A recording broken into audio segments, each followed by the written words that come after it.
ഒരു ഡോക്ടറാവാൻ +1 +2 സയൻസ് പഠിക്കണം. 10ാം ക്ലാസ്സുകാരോട് ഞാൻ പറയാനുള്ളത്, നമ്മൾ ഈ 10ാം ക്ലാസ് കഴിഞ്ഞു, അതാണ് എല്ലാവരും പറയാറുണ്ട് ആദ്യത്തെ നമ്മുടെ ടേണിംഗ് പോയിന്റ് തന്നെ 10ാം ക്ലാസ് ആണ് എന്നുള്ളതാണ്. എന്നെ സമയമെടുത്തോളം ഞാൻ പറയുകയാണെന്നുണ്ടെങ്കിൽ 10ാം ക്ലാസ് തന്നെ നമ്മളൊന്ന് ഉറപ്പിച്ചിരിക്കണം. ഇപ്പോഴത്തെ കാലത്ത് എന്ന് പറഞ്ഞാൽ പഠനത്തിനാണ് ഏറ്റവും ഇമ്പോർട്ടൻറ്റ്. ഇപ്പോൾ ഒരു കോമ്പറ്റേറ്റീവ് വേൾഡിലോട്ടാണ് നമ്മൾ പോകുന്നത്. മൊത്തം കോമ്പറ്റീഷനാണ്. കോമ്പറ്റന്റ് മൈൻഡ് ഉണ്ടെങ്കിൽ തന്നെ നമ്മൾ സർവൈവ് ചെയ്യുള്ളൂ. എന്താവണമെന്ന് 10ാം ക്ലാസ്സിൽ തന്നെ അതിനെക്കുറിച്ചൊരു ധാരണയെങ്കിലും വേണം. നമ്മളിനി +2 എന്താണ് എടുക്കാൻ പോകുന്നത്, അല്ലെങ്കിൽ അതിന് ശേഷം എന്താണ് എടുക്കാൻ പോകുന്നത്. ഒരു ഡോക്ടറാവാൻ +1 +2 സയൻസ് പഠിക്കണം.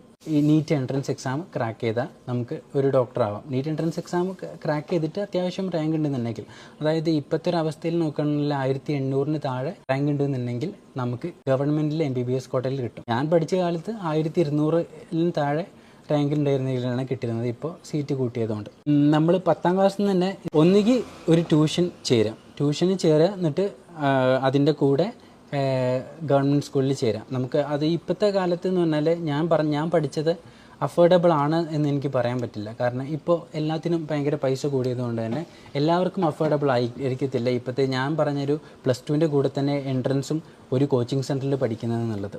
അപ്പോൾ അതിന് അഫോർഡബിൾ ആണ് എന്നുണ്ടെങ്കിൽ നിങ്ങൾ അതാണ് ഏറ്റവും ബെസ്റ്റ് ഓപ്ഷൻ. അഫോർഡബിൾ അല്ല എന്നുണ്ടെങ്കിൽ രണ്ടാമത്തെ ഓപ്ഷനാണ്. രണ്ടാമത്തെ ഓപ്ഷൻ പറയുന്നത് അവിടെ ഒരു ട്യൂഷൻ സെൻറ്ററിൽ ചേർന്നിട്ട്, എൻട്രൻസ് കോച്ചിങ്ങിനായിട്ട് ട്യൂഷൻ സെൻറ്ററിൽ ചേർന്നിട്ട് +2ന് ഒരു ഗവൺമെൻറ് സ്കൂളിൽ ചേരാം. അപ്പോഴും ശ്രദ്ധിക്കേണ്ടത് എന്താണെന്ന് വെച്ചാൽ, നമ്മൾ എൻട്രൻസ് ഓറിയൻറ്റഡ് ആയിട്ട് പഠിക്കുക. എന്തായാലും നമുക്ക് കോച്ചിങ് സെൻറ്ററിൽ നിന്ന് രണ്ട് ഇത് ശനി ഞായർ ആണ് ട്യൂഷനായിട്ടുള്ളത്. അപ്പോൾ അവിടെ നിന്ന് നമുക്ക് എന്തായാലും എന്താണ് പഠിക്കേണ്ട കാര്യങ്ങൾ, കോച്ചിങ്ങിന് എന്തൊക്കെയാണ് പഠിക്കേണ്ട കാര്യങ്ങൾ എന്നുള്ളത് അറിയാം. അപ്പോൾ അവിടെ നിന്ന് തന്നെ ആദ്യം മുതൽ തന്നെ +1 +2 മുതൽ തന്നെ നമ്മൾ ക്വസ്റ്റ്യൻ പ്രാക്ടീസ് ചെയ്ത് തുടങ്ങുക. അപ്പോൾ ഏകദേശം +1 +2 തന്നെ നമുക്ക് ഏകദേശം ഒരു ഐഡിയ കിട്ടും. അല്ലാതെ നമ്മളിപ്പോൾ രണ്ടും ഈ ഒരു ഡോക്ടറായിട്ട് ആഗ്രഹം ഉണ്ട് എന്നുണ്ടെന്നുണ്ടെങ്കിൽ, അതായത് 10ാം ക്ലാസ്സിൽ തന്നെ നിങ്ങൾ തീരുമാനിക്കുകയാണ്. ഞാൻ 10ാം ക്ലാസ്സിലെ കുട്ടികളുടെ കാര്യമാണ് പറയുന്നത്.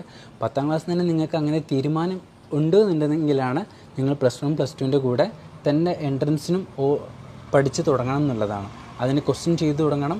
ഈവൻ അവിടെ നടക്കുന്ന മോക്ക് ടെസ്റ്റുകളെല്ലാം +1 +2ൻ്റെ കൂടെ തന്നെ എഴുതി തുടങ്ങണം.